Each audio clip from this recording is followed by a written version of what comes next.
Dear friends, welcome back to our YouTube channel Pawan Gyan Academy. So, dear student, today I'll tell you about the most important question economic law. दोस्तों, अगर आप इस channel पर नए हैं तो कृपया हमारे इस YouTube चैनल पवन ज्ञान अकेडमी को सब्सक्राइब कर दें, जिससे कि मैं आपको बीकॉम, बीएससी, बीएड, लॉ आदि एग्जाम रिलेटेड इंपॉर्टेंट क्वेश्चन या मतलब उनसे रिलेटेड वीडियो लाता रहता हूं।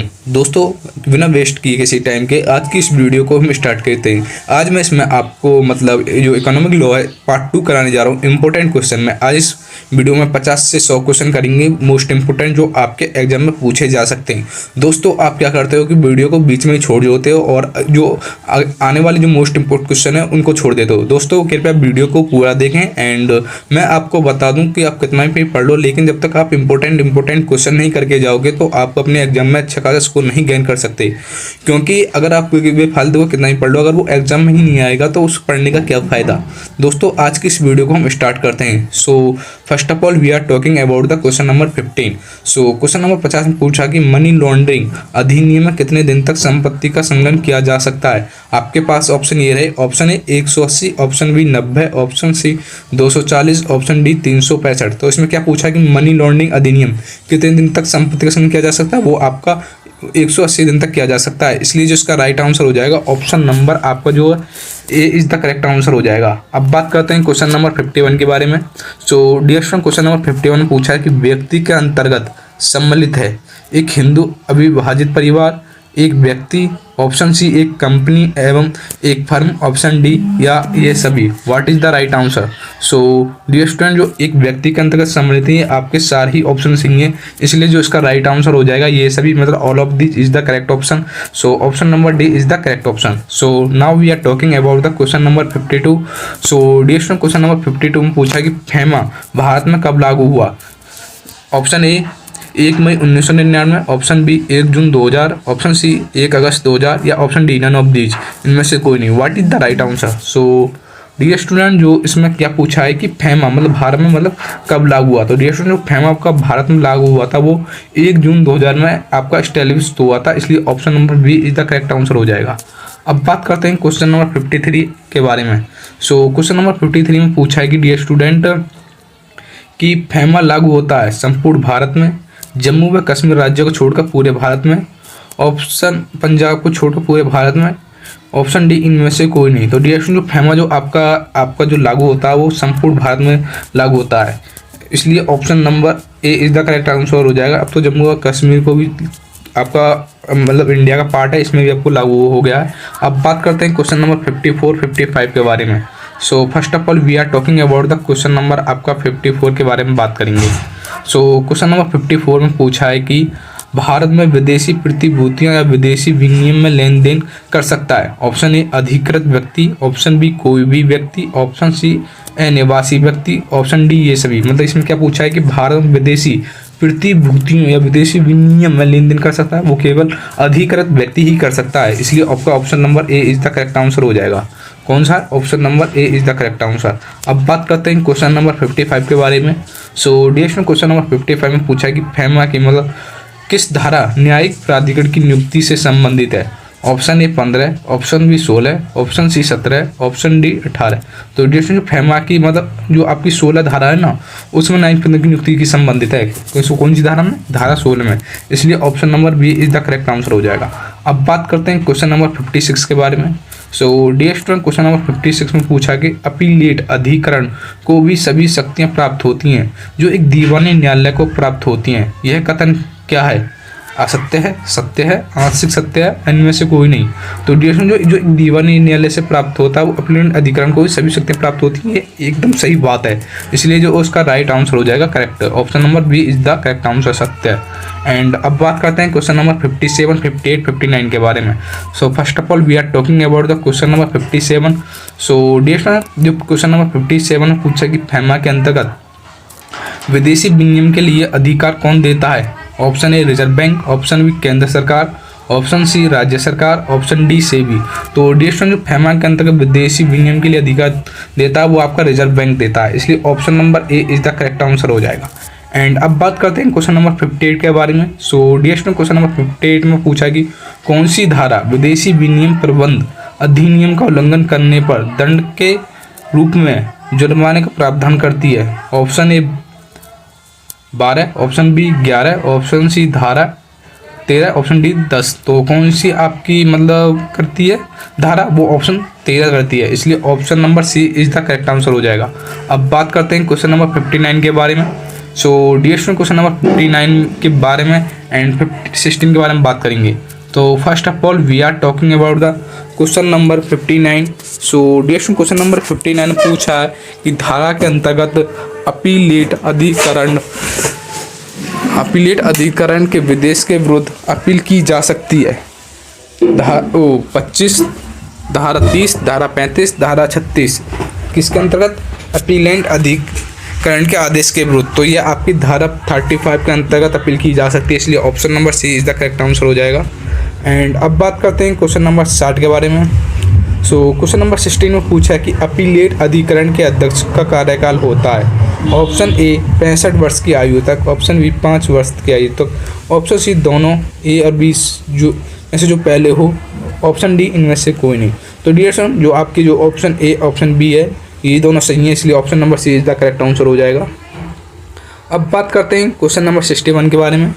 सो क्वेश्चन नंबर 61 में पूछा है कि कोई डिजाइन जब पंजीकरण हो जाती है तो किस तिथि में पंजीकृत हुई मानी जाती है? ऑप्शन ए पंजीयन के प्रमाण पत्र से, ऑप्शन बी पंजीयन के आवेदन से, ऑप्शन सी या तो ए अथवा बी, या ऑप्शन डी नहीं ए नहीं बी। तो डियर स्टूडेंट, जो कोई डिजाइन जब पंजीकृत होती है तो वो पंजीकरण के आवेदन तिथि से पंजीकृत मानी जाती है। जो आवेदन की जो तिथि है ना पंजीकरण की आवेदन से, उसी से मानी जाती है, इसलिए option number B is the correct answer हो जाएगा। एंड अब बात करते हैं क्वेश्चन नंबर 62 63 के बारे में। तो first of all we are talking about the question number 62। So question number 62 में पूछा है कि डिजाइन अधिनियम के अंतर्गत वस्तु से तात्पर्य है।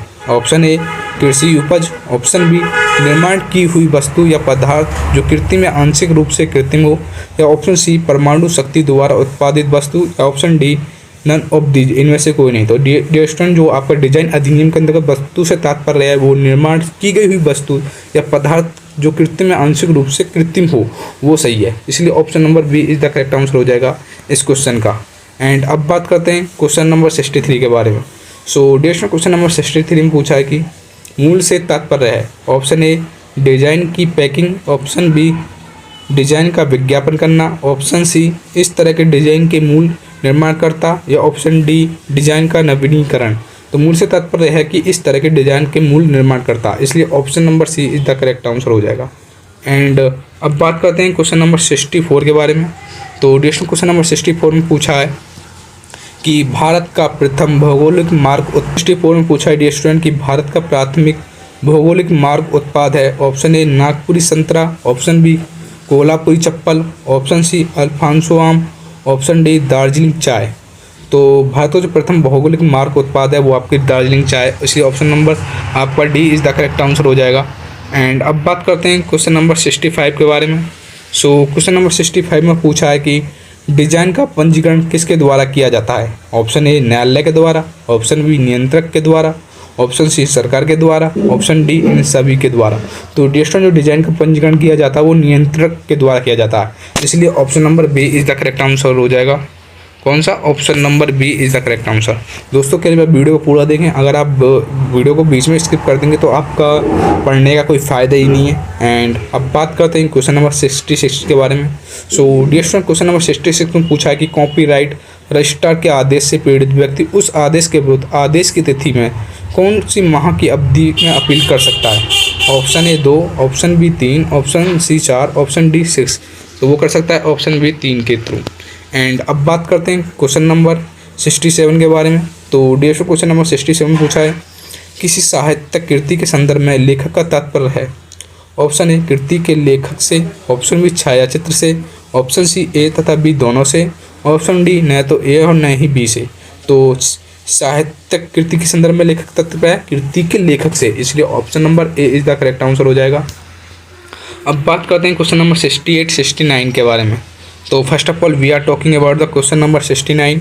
सो ना 68। सो इस क्वेश्चन नंबर 68 में पूछा है कि किसी विद्यमान कृति के कॉपीराइट में लिखित में लाइसेंस दिया जा सकता है। ऑप्शन ए कॉपीराइट के विधिवत रूप से अधिकृत एजेंट द्वारा, ऑप्शन बी कॉपीराइट के स्वामी द्वारा, ऑप्शन सी या तो ए अथवा बी द्वारा, ऑप्शन डी न तो ए के द्वारा न ही किसी बी के द्वारा। तो डियर स्टूडेंट जो इसका राइट आंसर है वो ऑप्शन सी है, या तो ए अथवा या बी के द्वारा, इसलिए option number C is the correct answer. And अब बात करते हैं क्वेश्चन नंबर 69 के बारे में। So dear student question number 69 पूछा है कि इन कृतियों में कॉपीराइट विद्यमान होता है। ऑप्शन ए चलचित्रदर्शी फिल्म में, ऑप्शन बी ध्वनि अंकन में, ऑप्शन सी साहित्यिक नाटक या संगीतमक का या कलात्मक मूल कृति में, या इन सभी में। तो डियर स्टूडेंट जो ये आपके सारे तीनों ही ऑप्शन सही है, इसलिए option number D all of this is the correct answer. And अब बात करते हैं क्वेश्चन नंबर 70 एंड 71 72 के बारे में। तो first of all we are talking about the question number 17। तो क्वेश्चन नंबर 70 में पूछा है कि कॉपीराइट अधिनियम लागू हुआ था।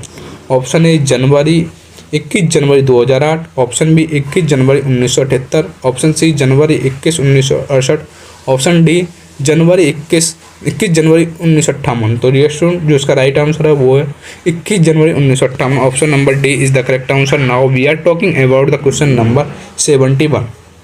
सो डियर स्टूडेंट क्वेश्चन नंबर 71 पूछा है कि एनजीटी के आदेश के विरुद्ध अपील की जा सकती है। ऑप्शन ए उच्चतम न्यायालय, ऑप्शन बी उच्च न्यायालय, ऑप्शन सी दोनों, ऑप्शन डी इनमें से कोई नहीं। तो डियर स्टूडेंट जो एनजीटी के आदेश के विरुद्ध जो अपील की जा सकती है वो उच्चतम न्यायालय मतलब हाई कोर्ट में की जा सकती है। Option number A is the correct answer. उच्चतम न्यायालय is the correct answer. Now we are talking about the question number 72। So question number 72 में पूछा कि राष्ट्रीय हरित न्यायाधिकरण की क्षेत्रीय पीठ कहाँ स्थित है। Option A Pune, option B Chennai, option C Bhopal, option D ये सभी। तो ये सभी is the correct answer all of these. And अब बात करते हैं क्वेश्चन नंबर 73, 74, 75 के बारे में। तो first of all we are talking about question number 73। So dear student जो आपका क्वेश्चन नंबर 73 में पूछा है कि राष्ट्रीय हरित न्यायाधिकरण की क्षेत्रीय पीठों की संख्या कितनी है। Option A 4, option B 5, option C 10, option D 12। तो कितनी है आपकी न्यायाधिकरण की क्षेत्रीय पीठों की संख्या, वो आपकी 4 है, इसलिए option number A is the correct answer हो जाएगा। एंड अब बात करते हैं क्वेश्चन नंबर 74 के बारे में। तो क्वेश्चन नंबर 74 में पूछा गया राष्ट्रीय हरित न्यायाधिकरण की स्थापना कब हुई थी। 2011, 2010, 2001, 1986। तो डियर स्टूडेंट जो राष्ट्रीय हरित न्यायाधिकरण की स्थापना हुई थी वो आपकी 2010 में हुई थी, इसलिए option number B is the correct answer. And अब बात करते हैं क्वेश्चन नंबर 75 के बारे में।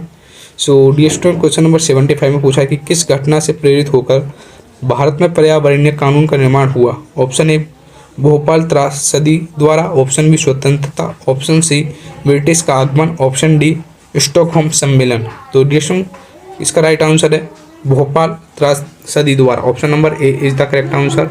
एंड अब बात करते हैं क्वेश्चन नंबर 76 के बारे में। एंड तो क्वेश्चन नंबर 76 में पूछा गया वायु प्रदूषण निवारण एवं नियंत्रण अधिनियम वर्ष कब पारित हुआ।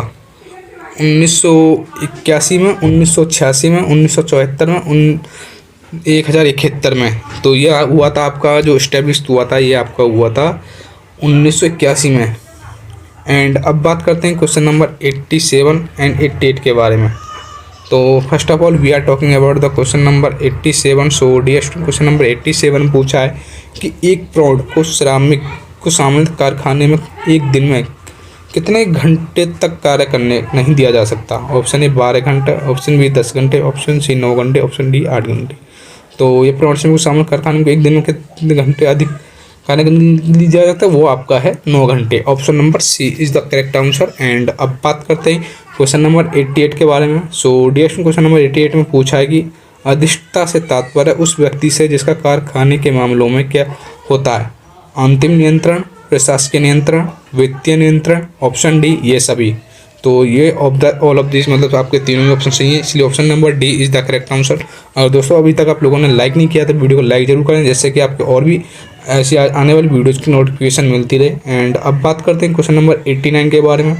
सो डियर स्टूडेंट क्वेश्चन नंबर 89 पूछा कि प्रत्येक जिला मजिस्ट्रेट अपने दिल को होगा कारखाना मजिस्ट्रेट, कारखाना निर्देशक, कारखाना पंजीकरण, ऑप्शन डी कारखाना निरीक्षक। तो प्रत्येक जो जिला मजिस्ट्रेट अपने जिले का क्या होता है, कारखाना निरीक्षक होता है, इसलिए option number D is the correct answer हो जाएगा। एंड अब बात करते हैं क्वेश्चन नंबर 19 के बारे में एंड 91 के बारे में। सो क्वेश्चन नंबर 90 में बात की गई है कि जब किसी कारखाने की दीवारों, छतों आदि को धोने योग्य जल से पेंट किया जाता है तो उन पर किस वर्ष की प्रत्येक अवधि की एक बार पुनः पेंट किया जाएगा? Option A 2, option B 3, option C 4, option D 5।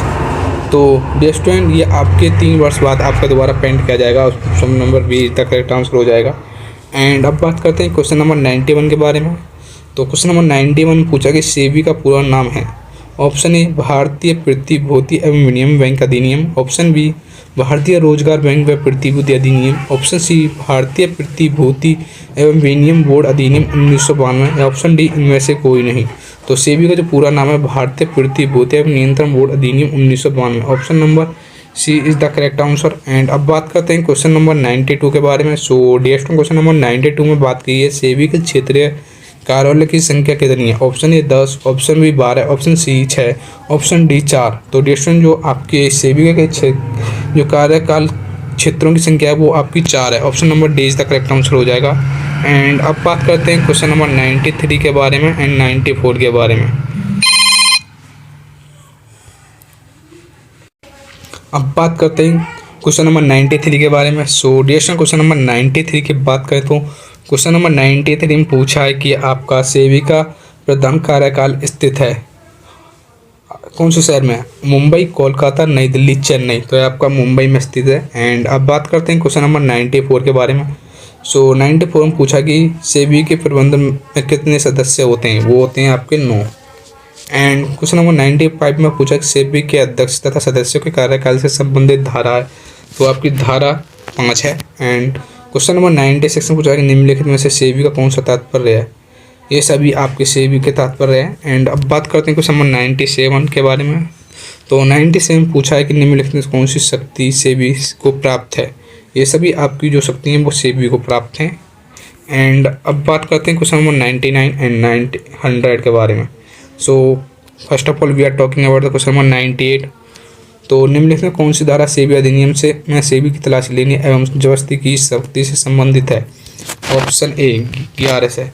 Question number 99 पूछा निम्नलिखित में कौन सी धारा सेबी एक्ट के छलपूर्ण तथा भ्रमपूर्ण चालों, अंतरिक्ष व्यापार तथा प्रतिभूतियों के वास्तविक अर्जन पर नियंत्रण से संबंधित है? ऑप्शन ए धारा ए। अब आपका लास्ट क्वेश्चन है 100। सेबी के अनुसार अंशों के 2 निगमों के मध्य कितने अंतर होना चाहिए? 12 माह। आई होप आप लोगों को वीडियो अच्छी लगी हो तो वीडियो को लाइक जरूर करना। क्या करना? लाइक। एंड अगर लोग आप इस चैनल पर अगर नहीं है तो हमारे इस यूट्यूब चैनल को सब्सक्राइब जरूर कर दें, जिससे हमको बहुत ही फ़ायदा होगा, क्योंकि जब भी हम और वीडियो बनाएंगे आपके एग्जाम रिलेटेड तो आपको नोटिफिकेशन मिल जाए। दोस्तों, आई होप आप लोगों को वीडियो अच्छी लगी तो वीडियो को लाइक, कमेंट और शेयर करना ना भूलें। Thanks for watching the video और आपका एग्ज़ाम अच्छे से हो, यही मैं आपसे दुआ करता हूँ।